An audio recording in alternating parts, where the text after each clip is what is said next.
राजू मिश्रा पुत्र अशोक कुमार है जी। कहाँ के रहने वाले हैं? शाहपुर। की मांग है, क्या मामला हुआ? सबसे पहले तो हम आप आए हुए सभी पत्रकार बंधुओं का तहे दिल से स्वागत करते हैं और धन्यवाद देते हैं जी।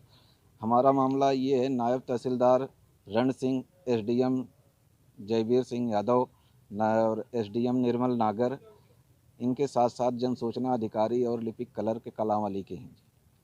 इन्होंने हमारे साथ बहुत ज़्यादा नाइंसाफ़ी की है और हमें रोड पर ला कर के खड़ा कर दिया है, जिस लिए हमने ये ज्ञापन दिया है और हमारे मामले को लटकाया जा रहा है, जानबूझकर लटकाया जा रहा है, क्योंकि इसमें बड़े अधिकारी हैं। हमें तारीख दे दी जाती है, उस तारीख पर मैं आता हूं, लेकिन अधिकारी गण नहीं आते हैं, जिस वजह से मैं परेशान हो गया हूं। मेरी एक ही न्याय के तहत मांग है कि उपयुक्त जितने भी दोषी गण अधिकारी हैं, इनके खिलाफ न्याय संगत हमें न्याय दिया जाए और हमारे हरासमेंट का जो भी हमारा नुकसान हुआ है उसकी भरपाई के लिए मैं प्रयास कर रहा हूँ। सर, मामले की जांच अब किसके पास है? अतिरिक्त उपायुक्त श्री उत्तम सिंह जी के पास है और उत्तम सिंह जी ने हमें 2 बार अब तक नोटिस दे चुका है, जिसमें पहली तारीख हमारी 15 अक्टूबर 2020 को लगी थी, 20 को लगी थी। उसके बाद 4 फरवरी 2021 और अब अगली कार्रवाई हमारी जो है 18 फरवरी 2021 को है। तो सर, क्या मांग करेंगे? निष्पक्ष मांग कर रहा हूँ सर, न्याय चाहिए मुझे। इसका एक ही मुझे जहाँ तक समझ में आता है जी, हम तो इतने पढ़े लिखे नहीं हैं और देसी आदमी हैं जी। हमारे तो ये समझ में आता है कि ये चूँकि सभी बड़े लेवल के अधिकारी हैं, सब एक दूसरे से मिले हुए हैं, हम थक हार के बैठ जाएंगे, हमें न्याय नहीं मिलेगा। और किस चीज़ के लिए आपने अप्लाई किया था, क्या बता रहे हैं?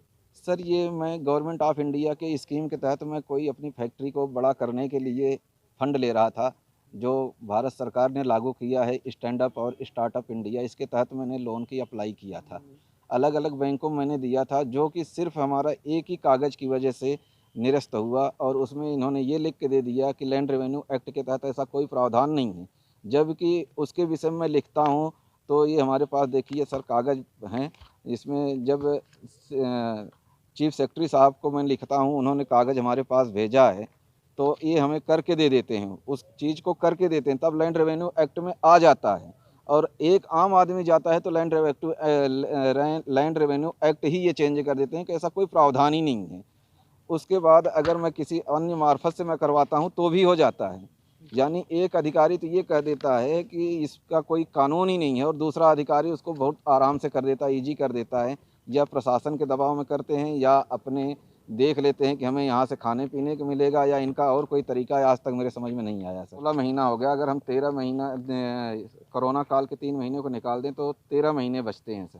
तो सर, आपने किया था जी मैंने सितंबर 2018 2019 में सर, 4 सितंबर 2019 की ये घटना है सर। और हमने अगस्त में हमने लोन अप्लाई किया था, क्योंकि 90 दिन का टाइम होता है कागज़ पूरे करने के लिए बैंक में, और हमने सारी चीज़ कागज़ पूरा कर दिया था। लास्ट में मुझे एक कागज़ के लिए हमें अपने कारोबार को ठप्प करना पड़ गया, जिसकी वजह से हमारा सारा नुकसान हो।